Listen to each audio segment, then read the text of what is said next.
Chapter 9 Development Early Psychological Issues Avoidance Disorder of Childhood and Adolescence. The Diagnostic and Statistical Manual of Mental Disorders, 3rd Revised Edition, DSM-3R, describes a syndrome it calls Avoidance Disorder of Childhood and Adolescence, whose traits survive in the adult avoidant in the form of interactive problems that disrupt intimacy. This DSM-3R syndrome is characterized by interpersonal anxiety manifest in a desire for social involvement with familiar people, such as peers and family members, associated with an excessive shrinking from contact with unfamiliar people, so that the child is likely to appear socially withdrawn, embarrassed, and timid when in the company of unfamiliar people, and will become anxious when even a trivial demand is made to interact with strangers, and may even become inarticulate or mute. A case example: a 10-year-old has no friends of her age. Her only interpersonal contacts are her parents and a few of their adult friends. She never leaves her parents' side, partly because the mother never lets her out of her sight, and partly because she is unable to go more than a few feet from home, because she fears loud street noises, being stung by bees, and riding on public transportations. She fears she will drown when the train she is on crosses a bridge and falls off the tracks into the water, and partly because she fears strangers. Her preoccupation with details: she is able to list 256 breeds of dogs as well as all the birds ever found in Colorado, suggests that she might be suffering from an associated Asperger's syndrome. However, I have treated a number of patients who described their children as having emotional symptoms that seem to have been the opposite of those described in the DSM-3R. In this non-DSM disorder, the child is both unable to relate outside the home and, while at home, makes the parent's life into a hellish onslaught of disagreements and fights. A case example: a patient of mine describes a son like this: last night, I drew the line and asked my husband to draw it with me too, but I am still reeling in a mother's desolation. There has been no movement in my eldest son's life since the last time I asked him to start looking for a job so he could move out. His presumption was that he should live here forever, not talking to us, find intermittent clerical jobs, and play tennis occasionally while going to bars nightly, stumbling in the wee hours of dawn. I might have even put up with that, except for the fact that he never talked to me or anyone, and when I talk to him, there is a particular anger towards me, which came out in full force yesterday. The tension between us resurfaced Sunday night when he fed my dog a chicken leg, bone and all, and I was livid. He said I was acting crazy. All dogs eat chicken. Yesterday, when I was supposed to pick up my other son from school, he got out early that day, my electric garage door got stuck and wouldn't open, so I knocked on my eldest son's bedroom door. It was 10:30 a.m. He usually gets up at 1 or 1:30 p.m. from his late nights, and said, "My garage door is stuck. Would you go and pick up your brother with your car? He's waiting and there is no one there to give him a ride." He said nothing, so I asked him again and then went to the front yard to rake leaves to the street curb for the collection. Next thing I know, my little dog had been set loose and was running towards me out onto the busy street. This kid comes out in his underwear and pulls open the garage door berating me for not being able to do it myself, trying to grab onto my dog before she gets squished by traffic. I yelled, "Asshole." I felt terrible that slipped out, but he almost seemed to be trying to harm the dog to get to me. His response was, "What a crazy bitch you are. It's only a dog. And then, if I'm an asshole, you go and get my brother yourself. Your door is opened." I was a nervous wreck. I said, "Son, this isn't working. You don't respect anyone in this house. You don't pull your weight. I asked you to rake the yard because your father has been sick. He had a bad flu last week and couldn't move. And you refused to do it. This isn't how a family is supposed to work. I feel terrible that you walk right by me every day without talking to me. And when you look at me, you're always so hostile. I didn't mean to call you an asshole. I was just nervous and trying to grab the dog while in the middle of traffic. I think it's time for you to launch your life now. This isn't working for either of us." R. Are you throwing me out? T.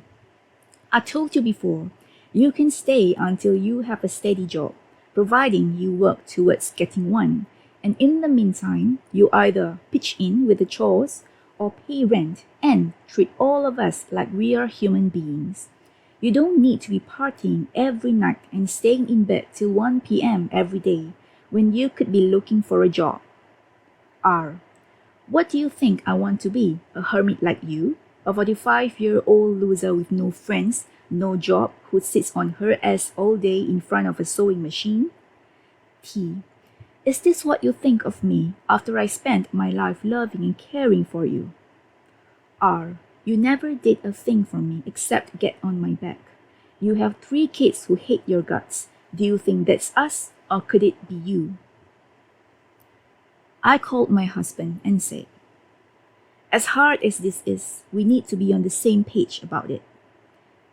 When my husband comes home, he tells that kid that he would call the police on him if he ever acted like he did again. The kid then puts all his things into a large blanket, his computer and stereo into a box, and leaves. Said he would never come back and never wants to see us again. I said I didn't want him to go like this, that I wanted him to build to a point where he was ready to go, when he could afford a place. I told him I loved him very much, but that I saw him floundering and this was the age he needed to be working towards something. He said, "You both hate me," and started to cry. I said, "We both love you and want to try to make this relationship work while you stay here and work towards your independence. Can we try to be a real family who loves each other and helps each other out when we need it?" He just shook his head and cried. Then he left to go who knows where. And that is the last image I have of my son. I didn't sleep all night. Early trauma. Avoidance avoid new situations and relationships that resemble old traumatic ones. Avoidance who experienced incestuous sexual seductions or who underwent severe punishment for trivial manifestations of their sexuality steer clear of activities, places, or people that arouse these recollections. Thus, a patient who at age 3 was severely whipped for playing doctor with the little girl next door became, as an adult, a celibate avoidant, his way to keep himself from being whipped once more by those who might once again censure him for having and even wanting sex. I have had a number of patients avoiding commitment because it makes them feel tied down and smothered, just as they felt when in their first years of life, when they underwent unpleasant operative procedures such as a tonsillectomy and adenoidectomy. Early parental relationships. Millen speaks of how shyness develops out of early parental rejection, humiliation, and denigration. A case example: a shy, hypersensitive avoidant patient felt uncomfortable meeting new people because he failed to distinguish making an insignificant social blunder from ruining himself socially completely. His fear of ruination originated with his parents turning on him when he made childish mistakes, which of course he predictably made because he was in fact still a child. It also originated in his relationship with a rejecting father, who paid little attention to him, hardly played with him, and never took him to the movies or museums, and in his relationship with his mother, who demanded absolute apron-string fidelity in return for giving him any love at all. Benjamin notes that patients with AVD began the developmental sequence with appropriate nurturance and social bonding, giving the avoidant to be a base of attachment that preserved normative wishes for social contact. However, the AVD to be was subject to relentless parental control on behalf of constructing an impressive and memorable social image. The opinions of others outside the family were given high value. Visible flaws were cause for great humiliation and embarrassment. At the same time, the message was sent that those outside the family were likely to reject the AVD. This led the AVD to be concerned about public exposure and to make impression management a priority. There was also degrading mockery for any existing failures and shortcomings, backed up by shunning, banishment, exclusion, and enforced autonomy. As a result, the AVD developed strong self-control and restraint to avoid making mistakes that might be humiliating or embarrassing. When internalization occurred, the individual became very sensitive to humiliation, leading to defensive social withdrawal in anticipation of rejection and humiliation, and an unwillingness to reach out unless there is massive evidence that it is safe to take the risk. Those who suffer early in life from excessive parental control may grow up feeling as if every new adult relationship is a trap. As one patient put it, an involuntary commitment. Some of these individuals become excessively dependent avoidants who give in, submit, and do exactly what they are told. But others become excessively independent avoidants who rebel and do only the opposite of what others expect of them. For example, though they want to get married, they refuse to do so just because it's what their parents want them to do, and they see everyone as their parents. Bruising parental criticism for being overly emotional can lead a child to grow up remote and unfeeling to spare himself or herself such further assault. For example, criticism for being a crybaby. Children who are told that it's bad to feel and worse to get all angry might, as adults, discourage all relationships in order to avoid subjecting their partners and themselves to their own angry outbursts. Children negatively compared to their siblings can grow up feeling devalued compared to everyone else and either retreat to avoid testing their unworthiness or attempt to feel more worthy by turning every new potentially loving relationship into a jealous, competitive, rivalrous situation, where winning to feel valued for the first time in their lives becomes the only thing and all they care about. Parents who infantilize their children in order to have them all to themselves can create an avoidant to be by keeping the child at home away from all his or her friends. In the case of the married couple, now separated, who lived apart in two connected houses, discussed in Chapter 4, the mother would not let the daughter visit her father unaccompanied, even though they lived in a safe neighborhood, and the father lived just down the porch. Instead, the mother insisted upon escorting the child from her house directly to the father's door and watching until the child got safely inside. Infantilized children like this often pay the price when they are still children in the currency of defective relationships with siblings and compromised relationships with others outside the home and family. When they become adults, these children often pay another price. They become avoidants who have regressive relationships marked by an isolating dependency, codependency on one, associated with a disinterest in, fear of, antagonism to, often based in jealousy of all. Parents who are themselves avoidant often create an avoidant child in their own image. They can do this directly by vocally warning the child about the dangers of getting close, or indirectly by criticizing just about everyone else for doing normal, non-avoidant things.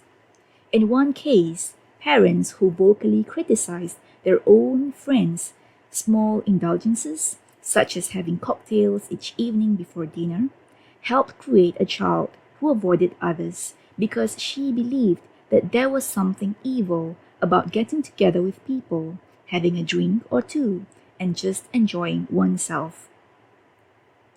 Paradoxically, early positive experiences can also lead to the development of avoidant personality disorder, AvPD. Healthy non-avoidant parents can unwittingly create avoidant children, should, as commonly happens, the child counter-identify with them to become a counter-parental isolate. A child reluctant to break away from a pleasant home life and an early, pleasant, too close relationship with a parent of the opposite sex can later in life develop an Oedipal avoidance syndrome, rooted in a desire to remain faithful to the parent, specifically manifesting as follows. Staying single or picking a remote, unavailable partner to marry, then having a poor or non-existing sex life with him or her, while longing to meet someone new and more romantic, and seeking or having an affair, yet picking a new partner who is equally avoidant, especially one who is also already married, so that the affair goes nowhere and leads to disappointment and regret, which is one's comeuppance for cheating on one's original partner and threatening to wreck or actually wrecking one's own and the new partner's marriage. A case example. I had a strange dream once when I was younger. My mother was young and maybe in her 30s. She was very beautiful and always dressed to the nines as she was in the dream. We were ready to go to the produce market with my father, but my mother, I was a kid in the dream, looked at me and said mischievously, "Why don't I go without him this time?" My father hadn't woken up yet, and I was afraid that he'd beat us if we went without him. Yet I wanted her to have her freedom, so I said, "Go, Mama," and she did, right out the door, beautiful, in a dress, high heels, pearls, her hair and lipstick just so, and she looked back at me and disappeared into the crowd. Then my father woke up and demanded to know where my mother was. I realized I hadn't put my bra on yet. It was still in my hand for getting dressed, and I panicked trying to get past him, covering my chest, hoping he didn't grab me as I ran around him into the bathroom. Then I woke up in a panic. I know it's a Freudian field day. I just hope it is one of those false repressed memories. But I always was extremely afraid of him as a kid. He has mellowed now, thankfully, and always repulsed by the way he grabbed me and wouldn't let me go when he had a few too many, which probably explains why someone like my asexual husband would attract me when I was young. At least in my dream, my mother broke free of her imprisonment. I believe I picked a remote man due to my fear that any close relationship would be incestuous. Then, in response, spent my whole marriage blaming him for being that way, having affairs that went nowhere, and fantasizing dumping him if one of my affairs clicked. Early non-parental relationships.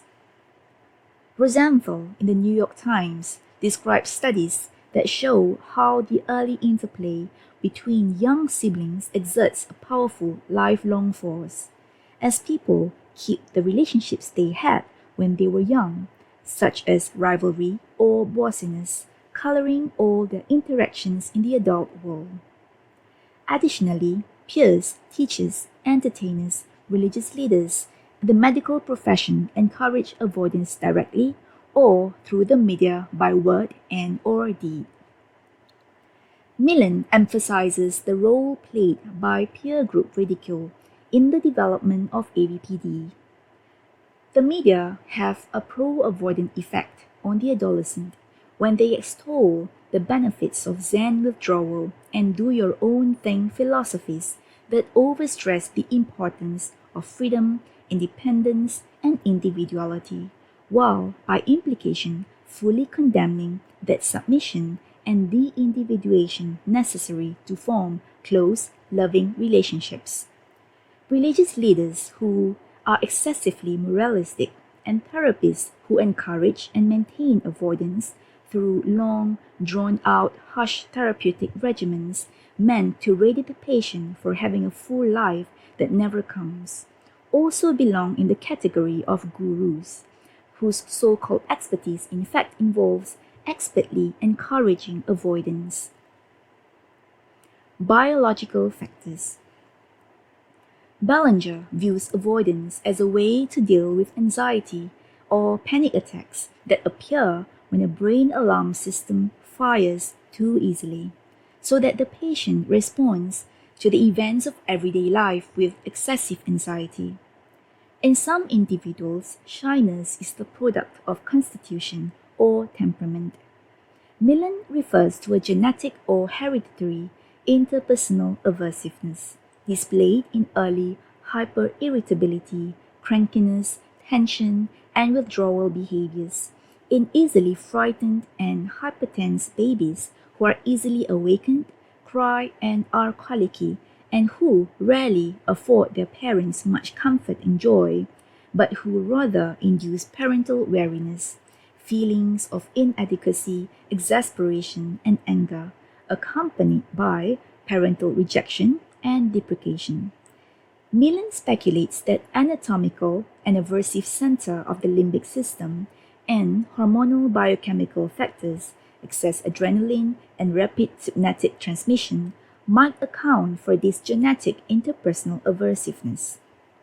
Kagan, according to Ruth Galvin, says that at one time, he assumed that timidity was acquired through experience, the repeated avoidance of challenge strengthening a childhood tendency to withdraw. Now he wonders whether he had overlooked something: temperament. He describes a small group of people who are born with the tendency to be shy with strangers and cautious in new situations, a temperamental quality Kagan calls inhibition, which is related to shyness. He remarks how some children, like some puppies, are born inhibited and remain so throughout their lives. Kagan believes that his temperament is inherited. Kagan also notes that although society sees shy people as underreactors, inhibited persons may actually have a stronger than normal response to novelty, too strong in fact for their brains to tolerate, with inhibition and shyness appearing as the self-protective result. Evolutionary factors. Becoming a civilized human being entails a degree of loss of animal warmth, spontaneity, and connectivity. The cat that, knowing that its owner is aggrieved, sits on a foot to offer sympathy, companionship, and comfort, with evolutionary refinement, becomes the human who responds to another's suffering with grin and bear it, cut it out, or go get professional help. Thus, a cat, after having lost her lifetime companion, another cat became inconsolable, meowing all night, uncomprehending. When the cat's owner died, the cat, not the family, was the first to notice that she had passed. The others were all in the kitchen, eating. The cat was at her owner's side, howling. Humans have normal, primitive, protective animal avoidances, such as a reflexive fear of mice and harmless snakes, a superstition of black cats crossing one's path, a tendency to curl up in a fetal position when one feels overwhelmed or depressed, and what is perhaps the ultimate biological avoidance of all, fainting dead away due to fright or in disgust. Even in such of our everyday expressions as badgering, whistling, outfoxing, and hogging, we are reminded of the jungle origins of some of the most interpersonal aversive human behaviors. Some avoidance in their self-protective behavior remind us of a stray cat who, however hungry it may be, thinks twice before accepting a handout. And some of a raccoon who strikes a compromise with humans, not bothering them as long as they don't bother it. Others remind us of dogs, pups who, thinking only of themselves, push others aside to get to an available teat. Adult dogs who protectively roll over to beg for mercy, playing dead to retain life, or who retreat to a lair for safety, protection, and territorial advantage to avoid a fight. And older dogs who, when ill or about to die, remain transfixed within and become remote, perhaps to anticipate death so that they can deny they love life. One of my avoidant patients, a man with multiple social phobias, compared himself to his cocker spaniel, who developed a fear of blimps and had to scan the heavens for one before venturing out of doors. He speculated as a displacement from a fear of airborne predators. In her inability to walk near large objects like trash bins, he saw his own agoraphobia, and in her fear of walking over grates, he saw his own fear of being at the edge of a high cliff, in danger of falling, about to descend into nothingness.